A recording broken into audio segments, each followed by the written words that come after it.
அமெரிக்காவின் Los Angeles பகுதியில் ஒரு வார காலமாக கட்டுக்கடங்காத காட்டுத்தீ உருவானது குறித்தும் அது வேகமாக பரவியது குறித்தும் பல காரணிகள் முன்வைக்கப்படுகின்றன. இந்த காட்டுத்தீயால் இதுவரை பலியானோர் எண்ணிக்கை 24 அதிகரித்துள்ளது. பலரை காணவில்லை. அமெரிக்காவின் கலிபோர்னியா மாகாணம் லாஸ் ஏஞ்சல்ஸ் நகரின் பாலிசைட்ஸ் பகுதியில் கடந்த 7ஆம் திகதி காட்டுத்தீ ஏற்பட்டது. இந்த காட்டுத்தீ 50,000 ஏக்கர் அளவுக்கு பரவியுள்ளது. இதில் சுமார் 40,000 ஏக்கர் பரப்பளவு முழுமையாக தீயில் எரிந்திருக்கிறது. சுமார் 7,500 தீயணைப்பு வீரர்கள், ஏராளமான ஹெலிகாப்டர்கள், விமானங்கள் மூலம் தீயை அணைக்க தீவிர முயற்சிகள் மேற்கொள்ளப்பட்டு வருகின்றன. தண்ணீர் பற்றாக்குறை, தீயணைப்பு வீரர்கள் பற்றாக்குறை, காற்றின் வேகம் அதிகரிப்பு உள்ளிட்ட காரணங்களால் தீயை அணைக்கும் பணிகளில் பின்னடைவு ஏற்பட்டிருக்கிறது. காட்டுத்தீயால் லாஸ் ஏஞ்சல்ஸ் பகுதியில் இதுவரை 24 பேர் உயிரிழந்துள்ளனர். பலரை காணவில்லை. ஏராளமானோர் தீக்காயமடைந்துள்ளனர். சுமார் 4 லட்சம் பேர் வீடுகளை விட்டு வெளியேறியுள்ளனர். ஒரு வாரமாகியும் காட்டுத்தீயை கட்டுப்படுத்த முடியவில்லை. லாஸ் ஏஞ்சல்ஸ் நகரம் மலை சார்ந்த பகுதியாகும். இந்த மலை பகுதிகளில் வீடுகள் இல்லாத நாடோடிகள் பலர் வசிக்கின்றனர். தற்போது குளிர்காலம் என்பதால் அவர்களில் யாராவது வெப்பத்துக்காக தீ மூட்டி இருக்கலாம்.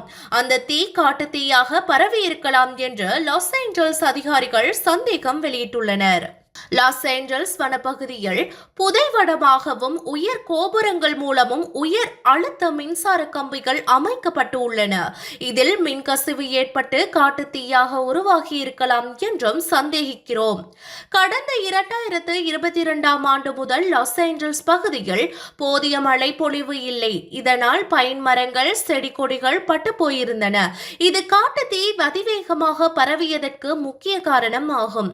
சுமார் 200 மைல் தொலைவில் கிரேட் பேசின் பாலைவனம் அமைந்துள்ளது. அங்கிருந்து வரும் வறண்ட காற்று தற்போது லாஸ் ஏஞ்சல்ஸ் நகரை கடந்து செல்கிறது. இந்த காற்று வழக்கத்தை விட அதிவேகமாக சுமார் 80 கிலோமீட்டர் வேகத்தில் வீசுகிறது. இதுவும் காட்டுத்தீ வியாபித்து பரவியதற்கு முக்கிய காரணமாகும். இதுவரை சுமார் 13,000க்கும் மேற்பட்ட பெரிய கட்டிடங்கள் நாசமாகி உள்ளன. சுமார் 30,000க்கும் மேற்பட்ட வீடுகள் எரிந்துள்ளன. சுமார் ரூபாய் 44 லட்சம் கோடி அளவுக்கும் இழப்பு ஏற்பட்டிருக்கிறது. காட்டுத்தீயை அணைக்க கனடா, மெக்சிகோ நாடுகள் உதவிக்கரம் நீட்டியுள்ளன. அமெரிக்க அரசின் ஒட்டுமொத்த கவனமும் லாஸ் ஏஞ்சல்ஸ் மீது திரும்பியிருக்கிறது. இதன் காரணமாக தீயை கட்டுப்படுத்துவதில் ஓரளவுக்கு முன்னேற்றம் ஏற்பட்டிருக்கிறது. திடீர் மழை பெய்ய வேண்டும், காற்றின் வேகம் குறைய வேண்டும். அப்போது தான் தீயை கட்டுப்படுத்த முடியும். இப்போதைய நிலையில் காற்றின் வேகம் குறைய வாய்ப்பில்லை என்று வானிலை மையம் கூறியிருக்கிறது. இயற்கை ஒத்துழைப்பு அளித்தால் தீயை விரைவாக அணைப்போம் என்று அதிகாரிகள் மற்றும் தீய அணைப்பு துறை வட்டாரங்கள் தெரிவித்துள்ளன.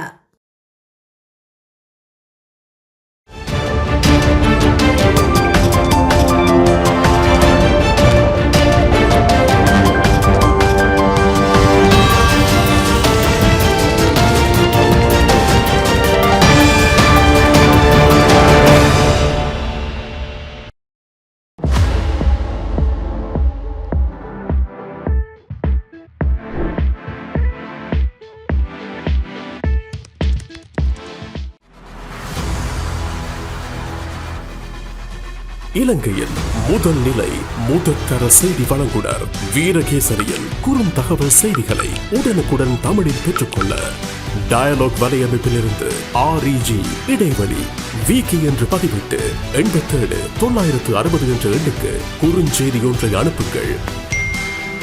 வீரகேசரி செய்தியுடன் இணைந்திருங்கள்.